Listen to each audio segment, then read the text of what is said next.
What's up, everybody? Welcome to this live edition of Seahawks Forever. We're going to talk predictions tonight. It's the halfway point. I mean, it really isn't, and it never actually can be again with an odd number of games. But with the Seahawks sitting at their bye week at 5-2 after 7 games, we're calling it the halfway point. I'm going to go back and revisit my preseason prediction right after the schedule came out last spring and what I thought they would do game by game and how they would finish. And then we'll update it to see how I did through the first 7 games. Spoiler alert, not great. And then we'll carry it forward and make predictions going through the rest of the season, get a final win total from you and where I think that'll stack up in the division and in the NFC West. Also, stick around because after that, I'm going to take a look at an article that was published on ESPN today. Lots of talk about the trade deadline coming up on November 4th. Lots of ideas being thrown around by you and some wish lists and guys that may or may not be available. They ranked their top 25 players that they think will be available. We'll take a look at that list. There's a Seahawk on there and some potential Seahawk targets as well. That's coming up after this. This is Seahawks Forever. Welcome to the Seahawks Forever podcast. In-depth analysis on everything Seahawks. And now, here's your host, Dan Viens. A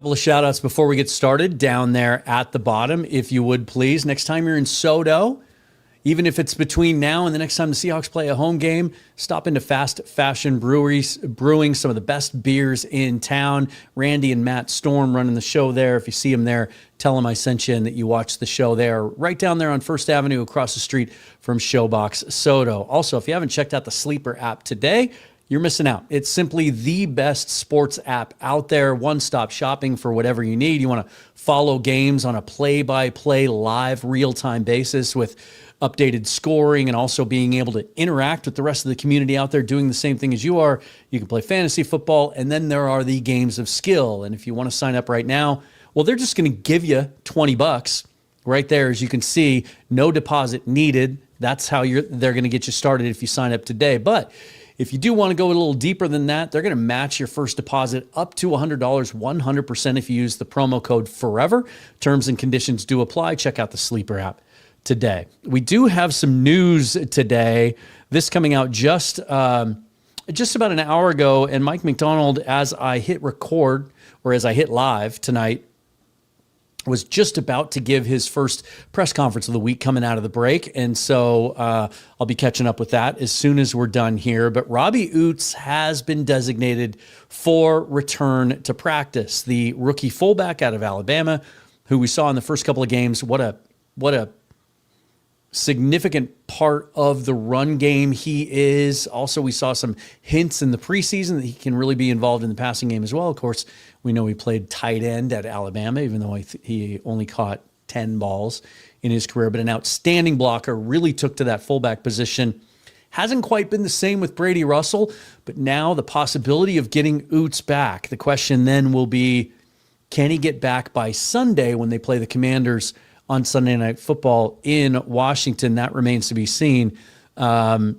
Not being mentioned here, and maybe we'll get some more clarity on it in his press conference that's going on right now, are some of the other players that might be coming back off injury, most notably Christian Haynes. There was some thought going into the break. McDonald said he might be able to practice, but they did not announce anything regarding Haynes today. Still kind of mysterious how significant that pectoral injury is, or whether or not they want to expose him to further injury. He could be a guy in play at the trade deadline here. We'll talk a little bit more about that as we get past this. But wanted to check in, first of all, and update you on how I'm doing so far compared to my initial predictions back in May. I think is when the schedule first came out, right? A couple weeks after the draft. And then make a prediction moving forward. Before we do that, if you would subscribe to the channel, please, if you don't already, and then hit that like button, the bell notification, the bell if you want to be notified of future content. All of those things tell YouTube and tell the algorithm, hey, I like this content. Maybe you should push it out to more people like me. So it really helps the channel. I am a full-time independent content creator. The other ways that you can support the channel are listed in the link down below, but this QR code right here is for the new and improved Patreon page. The official launch is going to happen Wednesday or Thursday. Stay tuned for that announcement either on YouTube in the community there or on Twitter at Seahawks Forever, as you can see down below as well. Everything under one roof now. Seahawks Forever, Mariners Forever, written, audio, video, all of it. One-stop shopping. Get over there and check that out if you would, please. It's going to be a big source of engagement as well, including a monthly tournament where you get to pick the topic of a video that I produce. That's going to be a lot of fun. We came up with a new name for it today. I think you're going to like that too. So again, stay tuned. All right, so let's go back and look at what I projected at the beginning of the season. Let's do this. So I said 11-6. And if you look at those first 7 games, a little bit different than when they are now. I had them going 4-3. Some of my thinking there was, just to revisit this, I thought the offense was going to need a little more time. I thought the growing pains were going to be more significant than they have been at the beginning of the season. 6 new starters, including your quarterback, a new offensive coordinator, new offensive line coach, new offensive staff outside of Jake Peets, the only holdover as the passing game coordinator. So I had them going 4-3, just one game off the pace.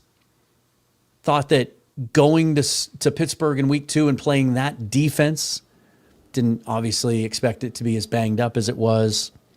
I thought maybe that would be a loss. I thought maybe the first Arizona game, they'd be flying high, Thursday night football. They'd have it circled on their schedule. Might be a little tougher task. So the only loss that I got correct was the Buccaneers loss. And then week 1, I just felt really good about lining up with them coming off the offseason. Just have to go back again and just say, don't know what happened there with the play calling. Would love to get another shot at them right now as this offense is currently constructed. But we have to wait all the way until week 18. So I had them going 11-6. Now, some of you might remember, and if you don't, then I'm sure Bryce Coots will probably show up if he's not here already and remind me that he then encouraged me to jump on 13-win Island. And I did after the first few weeks.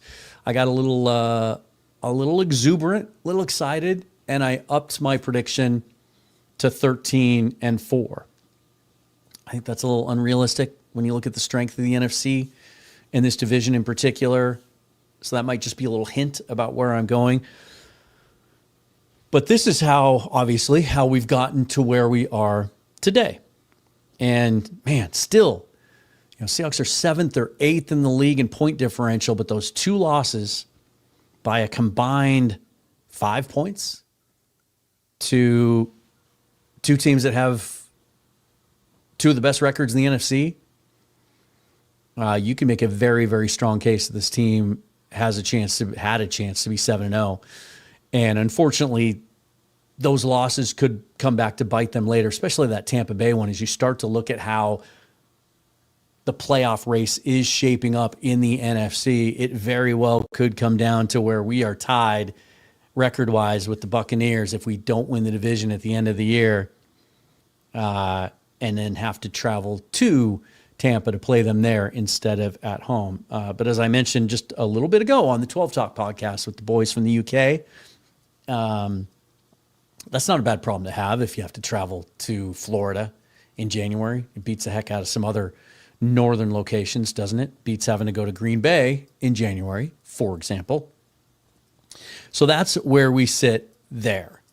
Then, as I said, I got a little excited, and that carried over into this exercise the last couple of days as I was trying to map out the rest of the schedule and where I thought they would get wins and losses. And once again, I came up with 13-4. I think they're going to come out of the bye in really good shape because of a couple things. One is I expect to see some corrections on offense. You hear about how during the bye week, NFL teams self-scout themselves. They take that opportunity, that week off when the players are away before they start game planning for the Commanders, where they look at themselves. They go back and look at their own tape. What are we good at? What are we bad at? Are we telegraphing anything? Is there anything that we're putting on tape that is a concern that we don't want other teams to see? And are there some things that we can do better? And I think they're going to come back with some answers on offense. Whether that results in any personnel changes, I don't really expect that right now, but maybe some approach, maybe some play calling, certainly on third downs, which have been such an issue the last couple of weeks. So I expect that approach to look slightly different. Also, I don't think it's it's no small thing that Robbie Utes may be coming back as early as this week. I think he changes that offense somewhat. There aren't really any injuries on offense we need to worry about, so everybody should come back fresh. Then on defense, as good as that defense played, especially since the Tampa Bay game, like that felt like one of those wake-up calls. Like maybe we were getting a little too high on ourselves. Maybe we were taking things a little bit for granted. Mike McDonald put that on his shoulders after the game, said, hey, I didn't prepare the team well enough. The game plan wasn't good enough. My calls during the game weren't good enough. But my goodness, what we've seen since, how they've bounced back from that.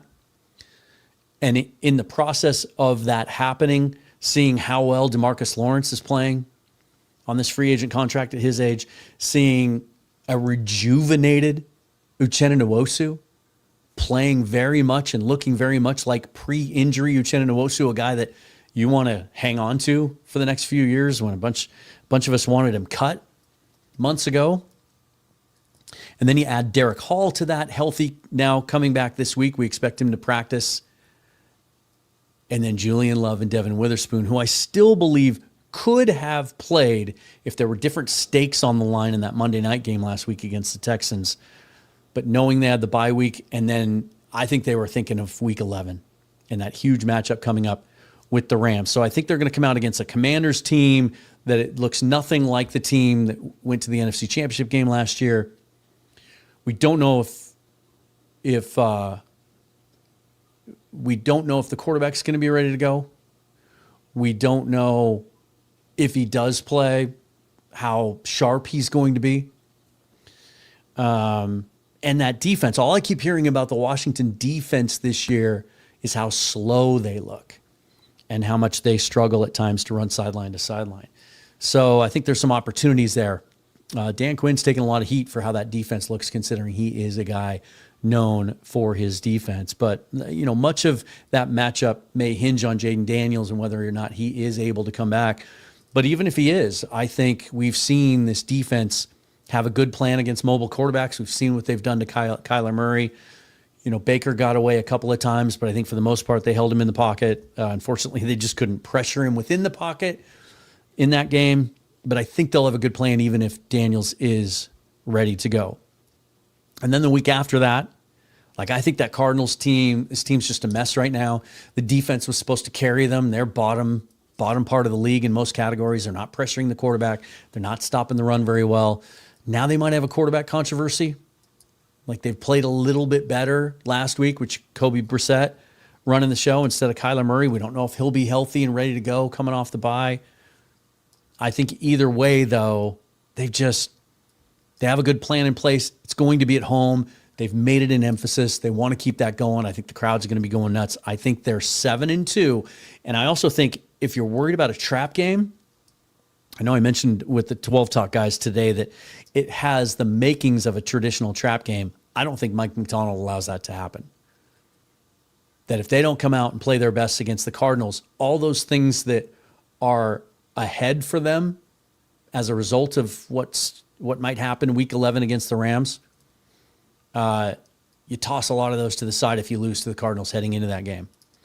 So I think they're going to seize that opportunity. I think they're going to go into that Rams game at 7-2. Now, before you freak out and you see that red X there on November 15th or 16th, it's not that I necessarily think that they're going to lose that game. I just went about it this way. The Rams are really good. I think it's reasonable to expect we're going to split our two games with them, whatever order that comes in. And it just seemed a little unrealistic to me, or a little overly optimistic, shall I say. And I try to guard against that. I try to self-scout. Hey, am I being a little too pie in the sky here, a little too Pollyanna here, for them to come out of the bye and go win, win, win, win, win, win? I mean, that would be 6 wins in a row heading into the Colts game. So I just made that one a loss, knowing that I was then going to pick them to win the 18th. Because here's another thing. So the Rams actually come off of two very difficult matchups before the Seahawks game. So the Seahawks have an advantage in both of these matchups. And the first one being, we get to stay at home and play the Cardinals the week before, and then it's a same time zone, West Coast, short plane flight to go down to LA. The Rams are going to be playing the 49ers on the 9th.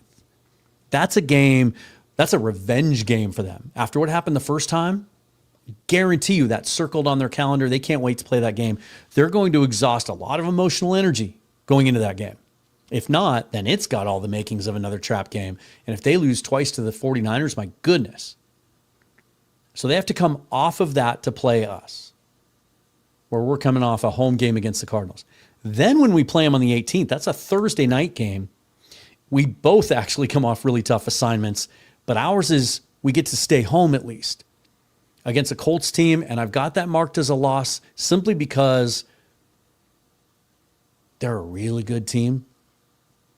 We've got the Rams 4 days later. If there's anyone that's borderline injury-wise, they might hold them out against the Colts. There's some reasons to think that that game is going to be a tough matchup, right? The Colts are legit.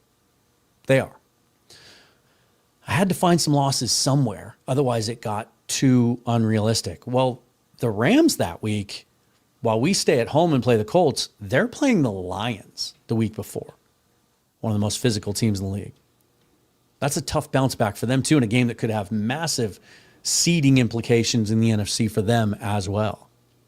There's really two great matchups, man. I can't wait to see it. So, 13-4. But wait a minute, Dan, you were just telling us earlier you backed off of that. Yeah.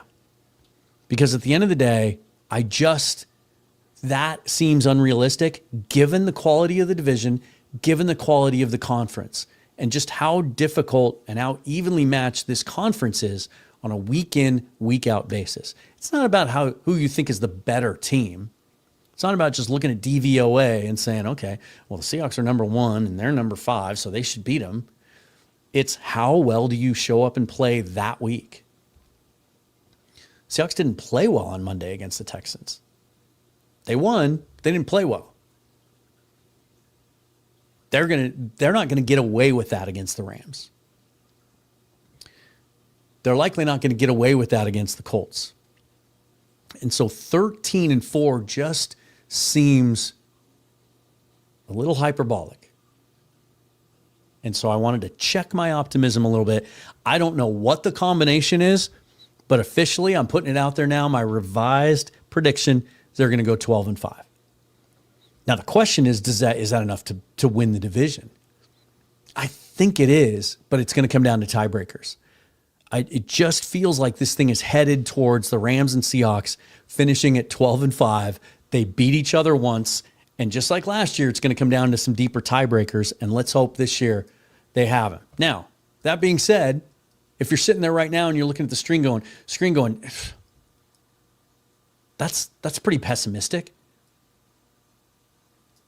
They can, listen to me when I say this, they can run the table. This team is capable of running the table. Because first of all, this defense is good enough to shut any team down on any given week, and we haven't seen them fully healthy yet. Cannot wait to see how Mike McDonald mixes and matches Devin Witherspoon and Nick Emenwari in the slot, and how difficult that's going to be for offenses to try and figure out where they're going to be and how to game plan for them. I can't even imagine what Cliff Kingsbury is going through this week trying to figure out how to play. What tape do you watch? Do you watch the tape from last week where Emenwari's in the slot and he played 98% of the snaps? Do you watch a game from when Devin Witherspoon's healthy and he's inside? You can't watch a game where the two of them are healthy together because it only happened for 4 snaps in the first game. That defense gives them a chance to win every week. And that offense, as good as it's been, as much as it has exceeded most expectations, I think they're scratching the surface. I think they can be better. I think Kubiak can do some things with Darnold and get him on the move a little bit more.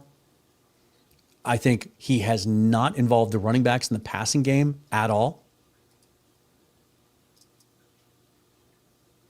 And I think the running game, I believe Mike McDonald when he says it's just a thing here or there on each given play. It's the lineman just slightly missing his target, or they all hit their targets and the running back just misreads the crease a little bit. It's one thing here and there. Tied for the youngest offensive line in the league. I think those things are going to continue to get better. Now, let me talk about this other thing, and then we will get into your questions and comments. One way that it could get better is through trades. And as I mentioned, ESPN did an article that just came out today by Jeremy Fowler and somebody else now. I can't. Oh, it's right here, Dan. I want to give credit where credit's due. Matt Bowen and Jeremy Fowler. The top 25 NFL, ranking the top 25 players who could be on the move. And what they do here, and it's based on what they're hearing. They're not just spitballing. Then they give a percentage of how likely they think it is for that player to be traded, and then some potential team fits. Trey Hendrickson, they only have him being a 20% chance of being traded. He's injured now. That takes down his value. But also there's been some other reporting this week. Diana Rossini's one of them that have reiterated that the Bengals just aren't willing to trade Hendrickson at this point. You start scrolling down this list, and I think this speaks to where the Seahawks roster is right now and how good we all should feel about it, that there aren't any glaring weaknesses. Hold that thought, because I know some of you are having it. I'll get to that. But I say that to say this. I don't think wide receiver makes sense. I know a bunch of you want to see us go out and get a Chris Olave or a Jalen Waddle, like a guy that's a little quicker. Rashid Shaheed, who's in the last year of his deal in New Orleans, and obviously Kubiak knows him from last year. I understand the thought process there, but we're talking about an offense that's 50-50 run pass right now. They're running at a clip that's higher than any team in the league. There isn't enough passing volume to go around for what's on the roster now. You want to take the top off and have a guy run off a safety. Torrey Horton's capable of doing that. Everybody knows in the league that he's a 4-3 guy, but they haven't even he hasn't had a breakout game yet. They've teased us with Elijah Arroyo, who's capable of getting a mismatch on any given play. But he hasn't had a breakout game yet. There's pieces in place there. We only have 6 picks next year in the draft. I don't want to give up too many of those unless they're for players that make a significant impact. And I don't know that a third or fourth wide receiver that's going to take 2 or 3 weeks to get into a new offense is going to make that big of an impact. The impact is going to come from the running game getting better as the season gets farther and farther into the winter. And so I just want to say that about wide receivers. Now, you will notice they have Riq Woolen listed as the number 4 player most likely to be traded here.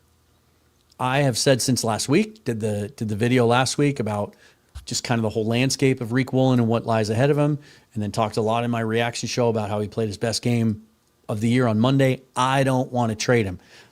I believe this is a team that has a chance to go to the Super Bowl and represent the NFC in the big game. I'm not trading my best cover corner. However, that being said, they quote multiple league executives. I'm going to read this word for word. Multiple league executives have Woolen earmarked as a strong trade candidate leading into the deadline. Quote, they've been wanting to move him for a while, one executive said. He doesn't fit what Mike McDonald wants to do. And this is from Jeremy Fowler, who is one of the best insiders and sourced reporters in the league. So regardless of what I might think or wish, the team might have different ideas. I can only assume that that this happens if they're satisfied Devin Witherspoon can be healthy. And so him coming back Sunday in advance of the trade deadline, playing a full game, coming out of it without any setbacks, might actually determine what they do here. Because if there's any concern that that this knee injury isn't behind him and it's going to continue to linger, I think that could impact any decisions they make regarding Riq Woolen. But as I scroll down here and try to find matches for the Seahawks, I don't see a lot of them. Wide receiver, tight end, wide receiver. Now, quite a few people have suggested edge. We know Hendrickson's out. And Jalen Phillips is a name that I have heard tossed around quite a bit from the Dolphins. He's on the last year of his deal. He is known, just as it says here, he's a good two-way edge player. Not the most dynamic or explosive pass rusher, but good enough. He has 25 sacks and 117 pressures over his 5-year career. And he also is known for being solid as an edge setter and a run defender as well. Now, he's got a pretty big cap hit. It's about $13.5 million. So depending on when he's traded and how many games are left on the Dolphins schedule, you're talking about a $6 or $7 million cap hit, which Seahawks can absorb. They can certainly absorb it. But are you going to get return for that investment and the draft pick it takes to get him when you've got Derek Hall coming back this week to join that group that has been so dominant ever since DeMarcus Lawrence came back, and with Uchenna Nwosu looking every bit like his former self? Some fans have suggested corner. I just don't see adding a corner. It takes so long to know this scheme. Keep in mind, Darian Kendrick did some cool things in the slot his first couple weeks here when he was pressed into service because of injuries, but he didn't play a single snap on Monday. And so, bringing a guy in, expecting him to know all of the complicated calls and adjustments and everything that Mike McDonald in his second year has been able to unleash with this defense, whereas last year he kept it admittedly a little more on the vanilla side. It just doesn't make sense trying to incorporate a guy in there. Now, here's one you've heard me talk about on the show and one that I think makes a lot of sense. And this in spite of the fact that I really like Drake Thomas. Just did a whole video on it a few days ago and how well he's playing, and feeling a little vindicated because I got so excited the day we claimed him on waivers 2 years ago. Did a whole video on that. It still to this day is my most viewed video of all time. But that being said, Logan Wilson has been a favorite of mine for years. And the fact that he truly is available, they put his predicted chance of getting traded here at 60%. They said the Bengals are going younger at linebacker. They drafted 2 linebackers this year, one of which I got to see at the Senior Bowl, Demetrius Knight Jr. out of South Carolina, but also Barrett Carter out of Clemson. So they're wanting to commit to playing both of those rookies now. And so the snap share for Wilson has dropped down to the 40% range. His base salary this year is only $5.4 million. Next year it's $6 million. It's an easy cap hit to take on. He's 29 years old, still regarded as one of the elite coverage weak side linebackers in the league, but he's also really good moving forward. Like, he can spell Ernest Jones at Mike if he should need to. And it does say here that, and this is Jeremy Fowler again, quote, teams I've talked to believe Cincinnati is open to dealing Wilson. That's key here because the Bengals are notoriously tough to deal with. They don't like to trade their players. They're very stingy and stubborn when it comes to that. If they truly are willing to trade him, I think this is one of those situations like we maybe just saw earlier today with the Rams and Roger McCready. Although Wilson having another year left on his deal, there's more value in that. So maybe a day 3 pick swap could be in play here. But also the Bengals are in desperate need of young offensive line help. They need some answers there. It's a big problem. They kicked the tires on all the same guys in the offseason that we did. And they actually ended up bringing in Dalton Reisner, which they needed because Lucas Patrick got hurt week 1. Maybe a Christian Haynes, tossing him their way would make some sense. And then the name that's not on here that a lot of you were talking about that I think makes a ton of sense. Forget about the hit on Uchenna Nwosu. Players will figure that stuff out if they think it'll help them win. But Wyatt Teller, I think, makes a tremendous amount of sense.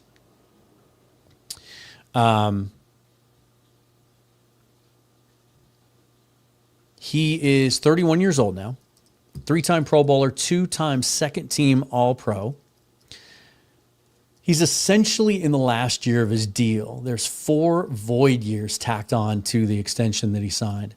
And you can see when you look at the contract from Cleveland's perspective, they really, truly, in like Dallas Cowboy, New Orleans Saints fashion, kicked the can down the road on this one because of the corner that they painted themselves into with the Deshaun Watson thing and all that guaranteed money, where they had to get really creative with this contract. And so it's a huge dead cap hit for them next year anyway. And so might as well try to get some value for him in a year that's going nowhere. And they've got a couple of young options there. They've got, ironically, they've got Zach Zinter, the former Michigan guard who was coming off a broken leg the year he got drafted 2 years ago, a guy that I really, really liked in that draft for the Seahawks. And then, as I said, ironically, on the other side, Tevin Jenkins is the backup there. He's a guy, the former Bear guard that the Seahawks had in for a visit during free agency, and a lot of people wanted him signed. He ends up going to Cleveland for just a 1 year, $1.5 million deal. He's a backup there. But maybe they feel like one of those guys can step in and they can start to kind of look ahead towards the future with Zinter at right guard. Just makes all the sense in the world. Now, he isn't the player he used to be, you know. Despite what you may think of PFF grades, you know, it is one body or one organization that is using the same parameters to judge players from a year in, year out basis, right? So there is some context, I think, that makes sense here. You see that, you know, he peaked in 2020 and 21 when he was considered one of the elite guards in all of football, and then you see just kind of a gradual, steady decline there, especially when it comes to the pass blocking. But you have to think that he'd be an improvement over Anthony Bradford there, a guy that I have said you can live with and you can win with, and they're doing it now, and this offensive line is on pace to give up just 27 sacks this year. That's half of what they gave up last year with Geno. It's about half of what Sam Darnold took last year in Minnesota. Now, that's not all just because of the ability of the offensive line. It's Clint Kubiak and how he's calling his protections. It's Sam getting rid of the ball early. It's all those things. But it's working for now, and you don't want to mess too much with continuity. But if you have a chance to get a guy like Wyatt Teller, who would not cost much, I don't believe, in draft compensation, because this would be a salary dump for the Browns. And maybe the same kind of thing. Maybe you can toss him Christian Haynes. Hey, here's a guy that's you know, was really good in college in wide zone, and you can get 8 years younger at the position. Maybe that makes some sense for a guy that might not, doesn't appear to be in your plans. I would be interested in that. They might even be interested in Anthony Bradford, but I don't know that you'd want to trade your starter, because then you're really banking on this guy coming in right off the bat and playing week one. That might not be realistic. So that's just another guy. And then there's still a lot of chatter about Jackson Powers Johnson. And we even talked about this on the 12 Talk podcast. Bryce Coots has heard from a source that he has, and a source that's been pretty accurate with some things in the past, that the Seahawks are very interested in JPJ and have made phone calls. Here's what I'll say about that as succinctly as I possibly can. I think he'd be a perfect fit. I would do that in a heartbeat. I would even pay a pretty substantial amount for a young guy on a cheap second-round deal that brings some nastiness to your line. You put him next to Zabel. As much as I love Jalen Sundell's upside, he's no JPJ. He belongs at center. It's ridiculous the Raiders aren't playing him there. And if they're dumb enough to trade him, I'm all over it. I just don't think they will be. He's played 100% of the snaps the last couple of weeks after being in the doghouse there in that kind of awkward week where Pete and Chip both had some things to say about him. Last 3 weeks, actually, 100% of the snaps, except for this last week when the game against Kansas City got away from him. They pulled him, as they did some of their key starters. That tells me something. If they're trying to shop him for a trade, they're leaving him in that game. So I don't think he's available, and we can give up kind of on that pipe dream. But just I think they'll make a move. I think it's someone we're not thinking about. It's a depth defensive player that can just rotate up front. I mean, that's where I think there's a need. I still am scared to death. We've been so lucky that none of those interior guys have had to miss any snaps. But if Jaron Reed, or God forbid, Leonard Williams or Byron Murphy should go down with injury, I don't like how that group looks. It changes so quickly.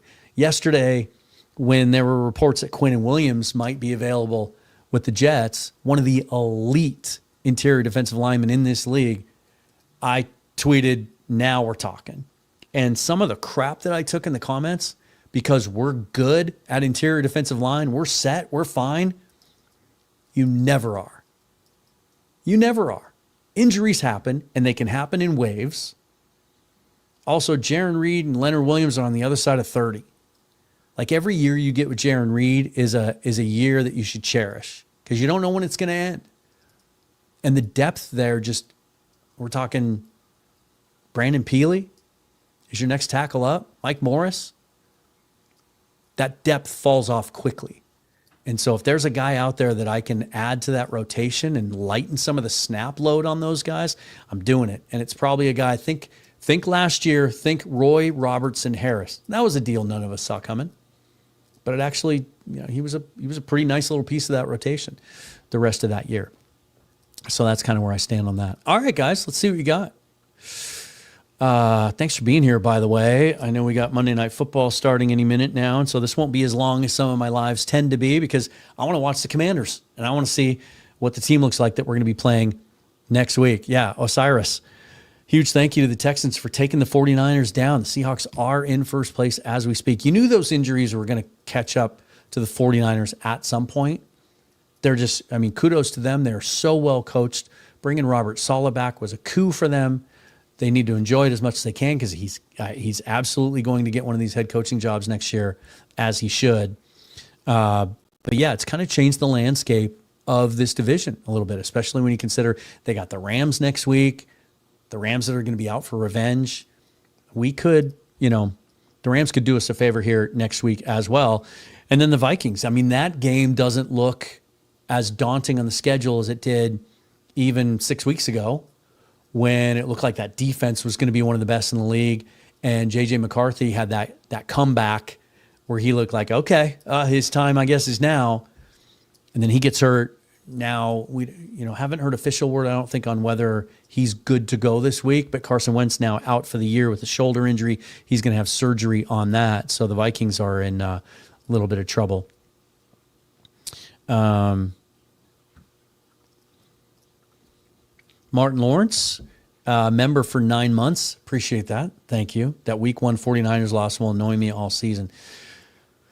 Yeah, let's just I think it could still come back to bite us in the sense that it's a division loss. I don't think by the time we get there, I don't think it's going to play into the head-to-head between us and the 49ers. You cannot run from those injuries too much longer. Seahawks are, as we sit here, we get all those guys back Sunday. You can make the claim they're one of the healthiest teams in the entire league. In fact, I did see a stat the other day about it was a bar chart on or a bar graph on how much in salary space is on injury reserve, and the Seahawks were down near the bottom of the league. But knocking hard on wood, and this desk is real wood, so hopefully that will work. Yeah, John says 13-4. He's sticking to it, which, I told you. I tried to go there, but then I was like, that's just too optimistic, so I'm going to stick with 12-5. But I would love to, at the end of the season, look you and Bryce both in the eye and say, you were right, I was wrong. I'll take that in a heartbeat. Yeah, third down absolutely is the biggest improvement on the team. Now, the good news is, the offense is doing so well. They're 6th in the league in points scored. Sam is top 5 or 6 in every category in the league, and that is with the 25th most attempts in the league. That's how well he's playing, and they're doing all that despite being bad on third down, which means they're doing a lot of work on first and second down, and they're putting drives together without having to convert third downs. Just think how good this offense can be if they can start to convert some of those third downs. And part of that too is sometimes they're third and too long because they're not running the ball well enough early. Hopefully that 4 yards a carry that they averaged against the Texans, one of the best run defenses in the league coming into that game, bodes as a sign of impending improvement. Martin says, I really hope we're done with the Milrow packages for a while. I want to see run game improvements really soon. Well, he hasn't been active for the last 2 weeks, so that would mean that they're done. And It's just the timing of it was weird because McDonald had just been talking about, hey, we want to give him more. We have more in the package for him. We're going to use it. We're going to get to some more of that playbook. And then he hasn't been active since. I think this is just kind of a strategical ploy at this point. Like, watch him be active for the Rams game. Just to make them have to think about it, right? John says, I see us winning most of the remaining games. A loss to the Colts and one of the games against the Rams. That's it. 13-4. That's what I picked before I decided to just shave one off of there because I didn't want to be accused of being overly optimistic. And I know I addressed this one already, but Martin, you're right. We're going to have to keep our focus for that Cardinals game. It has makings of a classic trap game. John's a little sad. I've left the 13-4 island, but I'm just chilling in a raft off the coast. Like, I'm there. I can yell at you. You can toss me a coconut. Oh, no. Seahawk Daddy says the rule is if you predict a Seahawks loss, no white meat at Thanksgiving for you. Oh, that would crush me. I'm a white meat guy. I am a white meat guy. Martin says, is there any trade we could do at center and maybe move Sundell out to right guard? Now, this might have been before I talked about Jackson Powers Johnson. He'd be the one guy that would make sense. And in that case, I wouldn't mind seeing what this looks like.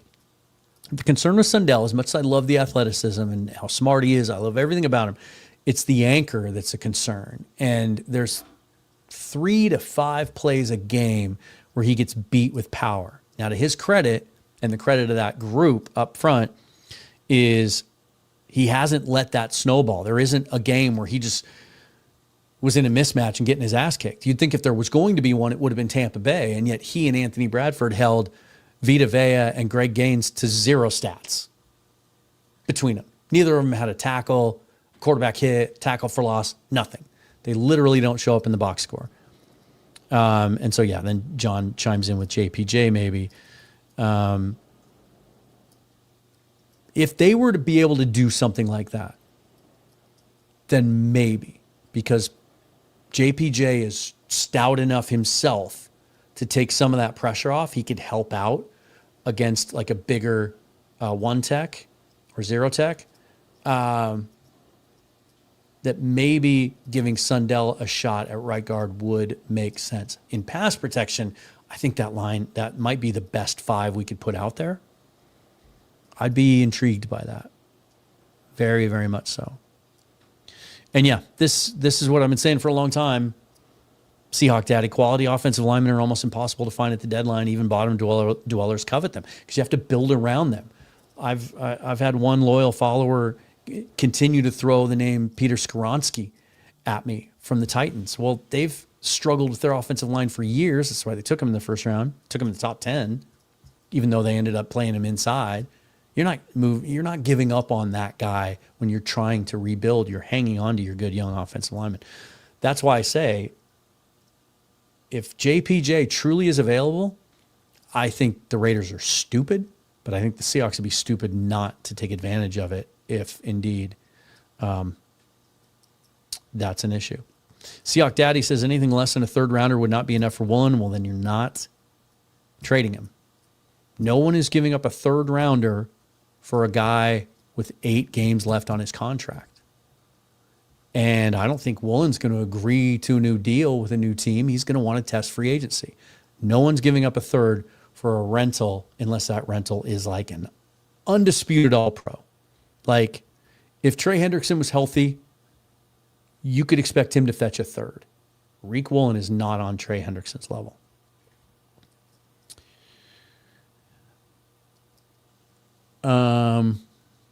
There's some discussion in here about Mafe. John says no trade of Reek unless it's for a defensive end, but would rather trade someone else like Mafe.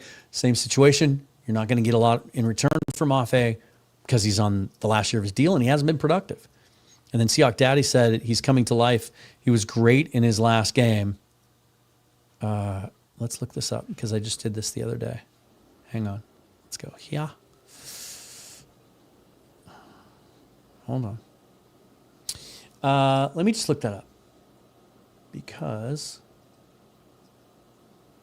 bear with me here for a second, you guys.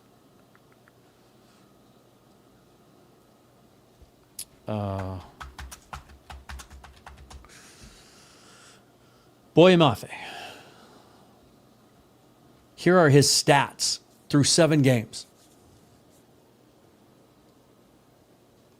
Why am I on the wrong page here? Sorry about that, you guys. It's not sharing my screen appropriately.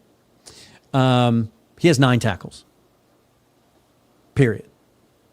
Those are his stats for the year. And I know he's still on the top 20 in ESPN's pass rush win rate. But he's not impacting games. He's just not.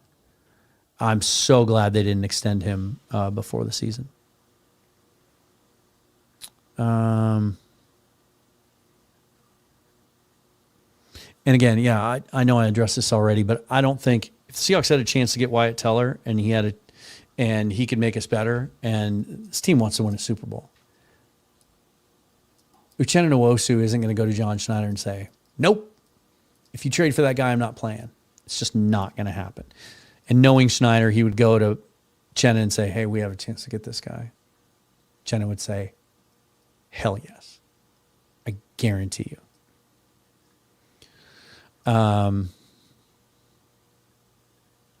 Yeah, Martin, you are not wrong. In fact, if you guys haven't checked it out yet, it's in the description down below. I linked to my last few recent videos. One that I'm surprised didn't get more traction because I know you guys are sickos like me when it comes to the draft is I had Justin Mello, the lead writer at the Draft Network, put a 3-round Seahawks mock draft together. And he had him going with a young D-lineman in the first round. I won't give it away because I want you to watch the video. It's really, really well done. It's not that long. Check it out.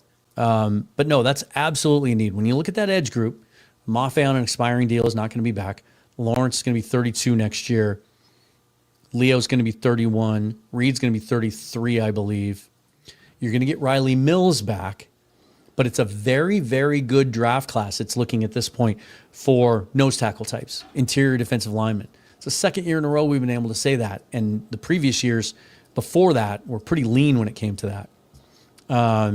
And so I think you need next year to add. Mills is kind of an inside-out guy, like a hybrid, can play big end, but he can reduce down inside. And in Mike McDonald's system, that is top-notch. That's like Brent Urban. That's like he's used guys like that really effectively in the past. They're really high on him. But I think more of a true tackle is a huge need in the draft next year.